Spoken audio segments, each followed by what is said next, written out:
Good morning, everyone, and welcome to Friday at City Hall. There are a few things that I want to go over with you today. First, we are continuing to actively investigate and monitor our two current locations for Bitcoin mining, both on Buffalo Avenue and on 56th Street. We have started on the 56th Street site. We are commencing some sound testing as they are farther along the road and trying to be in compliance. Our friends over on Buffalo Avenue, we are in the process, what the last reported to me, of scheduling an inspection with that facility. So, for those who live in those areas and are wondering, what has been happening throughout this period, obviously we've been continuing to discuss ways in which they can remedy the problems that may be associated with their entity and see if we can come to something that will be in compliance with the statute so that the residents in the area can at least have some relief from what appears to be a number of violations at one or the other of those facilities. So more on that as I get more information, but I just wanted to update everybody on the fact that is, continuing.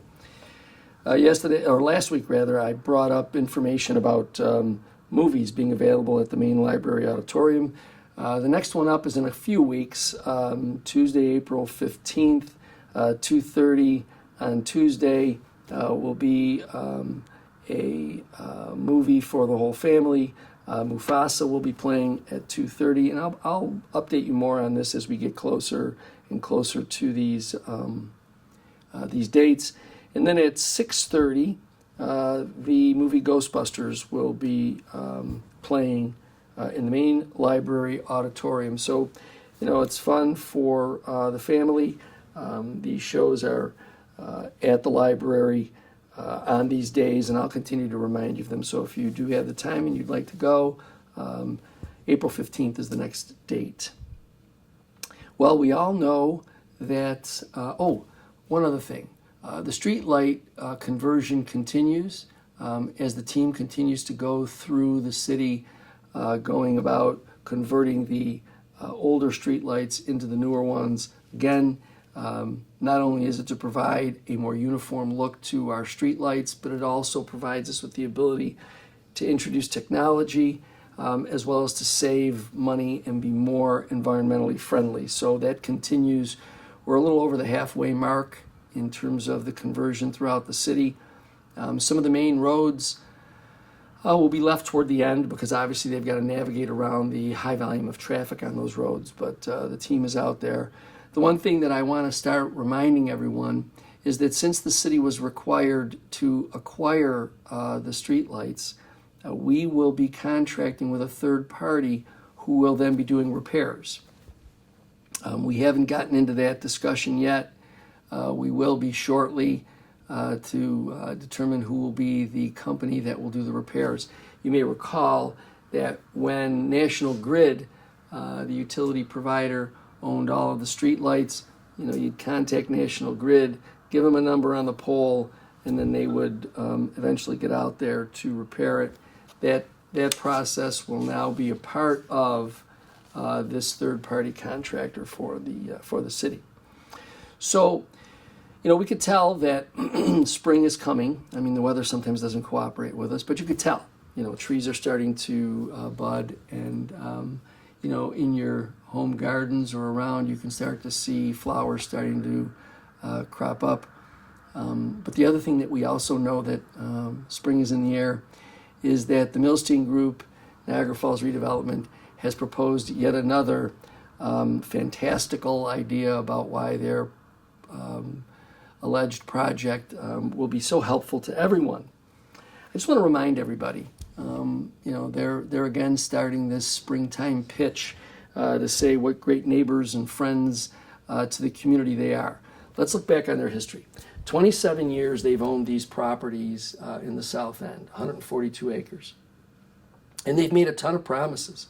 In 2000, 2003, they made a promise to build, and here's the promise, they made a promise in writing to build a $100 million hotel and retail complex on the very property that you see fenced in over there on 10th and Fall Street.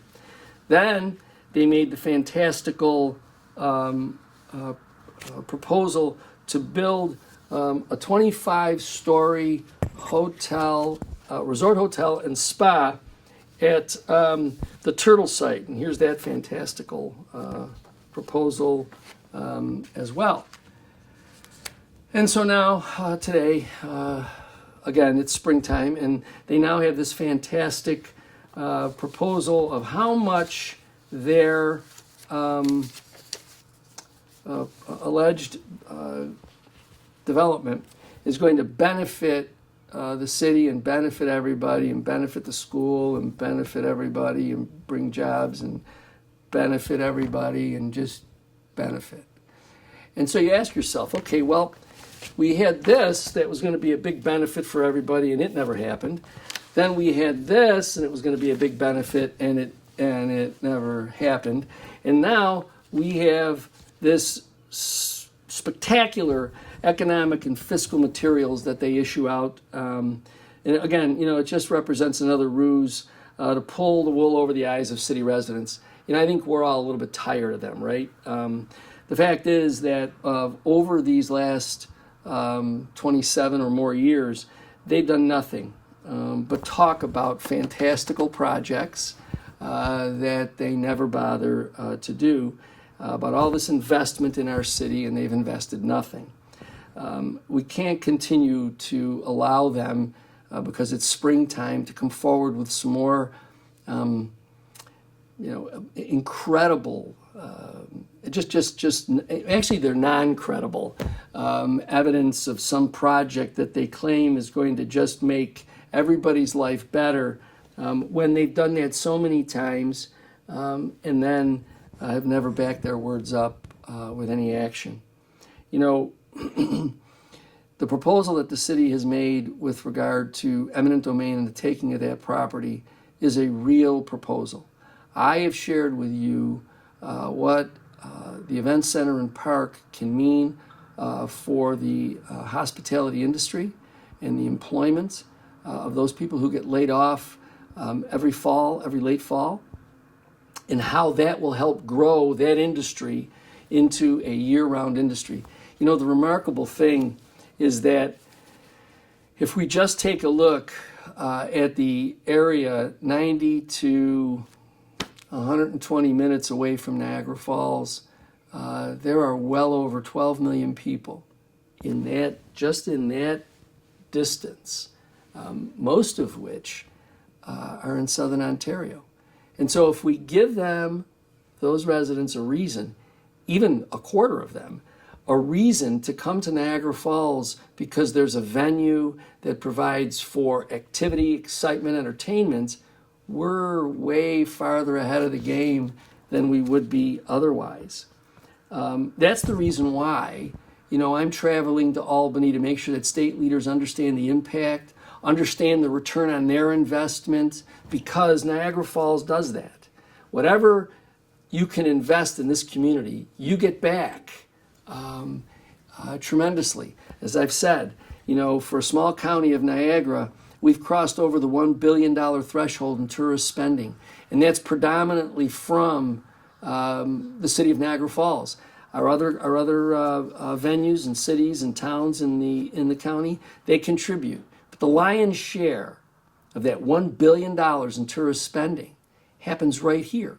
So I don't think it's a reach to say that, again, investment in the city of Niagara Falls can bring exponential return on investment. So that's why I'm continuing the fight for this. The other thing that's amazing about this, again, this super amazing, fantastic proposal that's come out again this spring, is that back in 2000, and let me just make sure I get the right date for you all. Back in 2004, back in 2004, the city of Niagara Falls signed a deed. That administration alleged to have transferred the property, the land, a portion of the land, over to the Milstein Group. This area, the area that is on this picture in black, is that area. In order to transfer a park, and the 10th Street Playground and Park was a park, notwithstanding whatever any of the attorneys or public relations firms or the people who talk on behalf of the Milstein Group want to say, it was a park. I can't tell you how many people have come up to me and talked about the fact that they played Little League there. And they remember tournaments and things there for baseball. Others talking about picnicking there and the other outdoor events at that site. And so in order to make that transfer, the city would have had to have gotten permission from the state, which they never did. So this super spectacular, fantastic proposal that came out again from Niagara Falls Redevelopment and the Milstein Group requires that they build their fantastic, benefit everybody in the community and just a lot of benefit on property that involves this parcel, okay? A parcel that the city owns. So they don't even own the land that they want to build this spectacular development on. And the courts of the state of New York have given the city of Niagara Falls authority to acquire the balance, the part that you see in blue. So we've got this spectacular smokescreen by people, again, who aren't from here. They could care less about you and about me. Those of us who, many born and raised here, many of us have lived here our whole lives, we are very focused, and that's why this administration continues to fight, because we know that the time has come for us, for our community, to take responsibility for our own potential. And to do that, what we have to do is we have to do these hard things, right? We have to tell entities that aren't from here, individuals who aren't from here, who think that they know better for us, that they know what we need better than we know what we need. And they present these incredibly underdeveloped proposals. They don't tell you how they intend to occupy this. They don't tell you anything. They just start throwing around numbers in the hopes that they can get you glassy-eyed, and you'll just say, yeah, okay, they always know better because they just know better. How many more times do we have to have that happen to us? How many times do we have to have it happen to us throughout the whole urban development debacle of decades ago? How many times do we have to have it happen on the north end of Main Street? How many times do we have to have it happen in the downtown development district? At some point, I'm sure you, like me, get tired. And we just say to ourselves, you know what? We know what we need. And what we need is we need to bring entertainment and activity downtown again. That's what the event center and the park bring. It is an opportunity for a transformative economic development project that'll accomplish the goal of expanding the season, allowing those who work in the hospitality industry to remain employed. And with that, obviously, comes a whole host of personal benefits to people who are in that industry. You have a full-time job, full-year job. You now can think about leaving the apartment that you've been renting for so long, because that's about all you can afford, given the fact that you have a seasonal job, and think about buying a home. Think about becoming a homeowner and investing in your neighborhood, a neighborhood. Those are the things that I think will make Niagara Falls strong and great.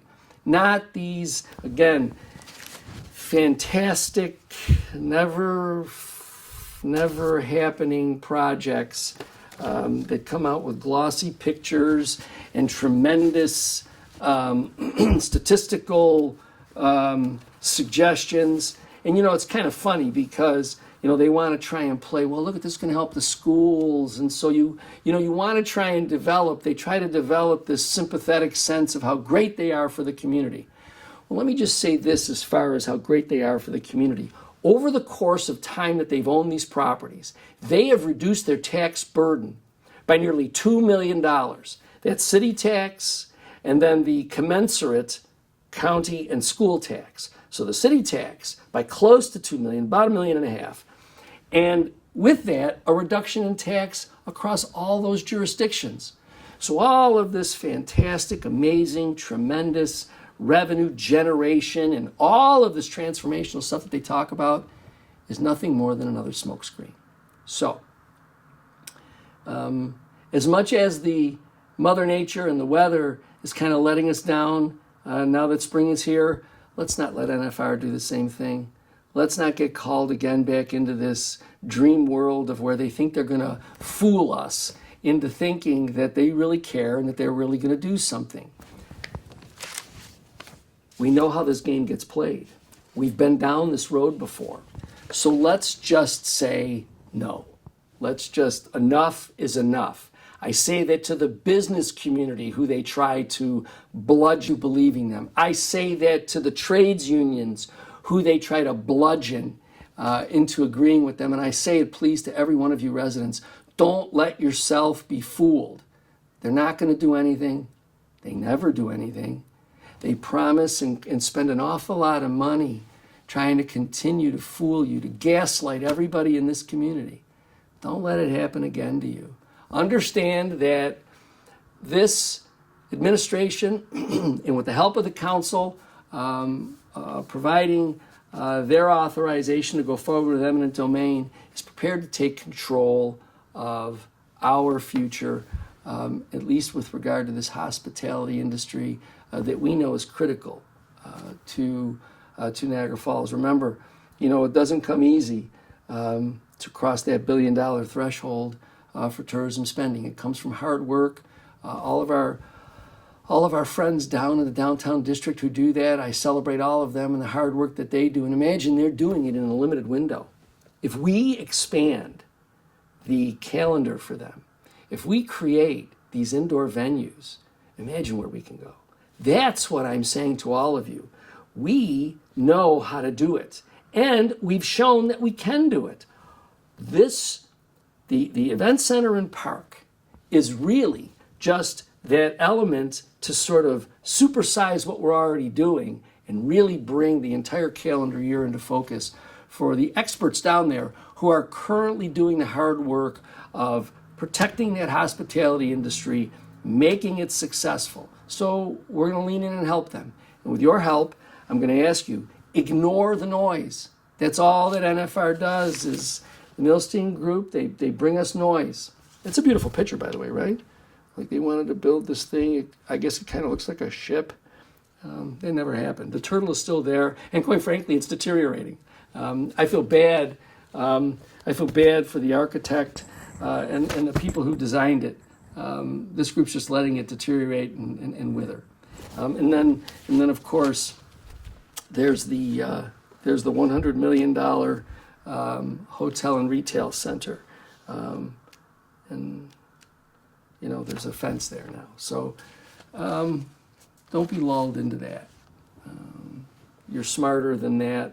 The Milstein Group, NFR, they don't think you are. They don't think you're smart enough to know that they're just, again, gaslighting this community. But don't let them do it. Understand that it's not easy, right? It's not easy to do what we're doing.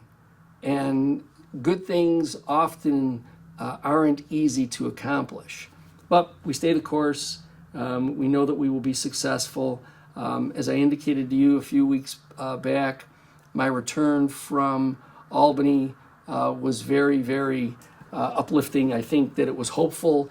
I know that all of the state legislators and staff that I spoke to were very optimistic about this project, and so I'm looking forward to continuing that conversation and even hosting some of them as they've promised to come down and want to know a little bit more and really see what we're talking about. So stand strong with us. Understand that we're going to continue to just impress upon this property owner that their time of you know, just their time of feeding this community malarkey is over. We have the right to take this property according to the court. We already own this property because it was never properly transferred, and so we're just going to press ahead.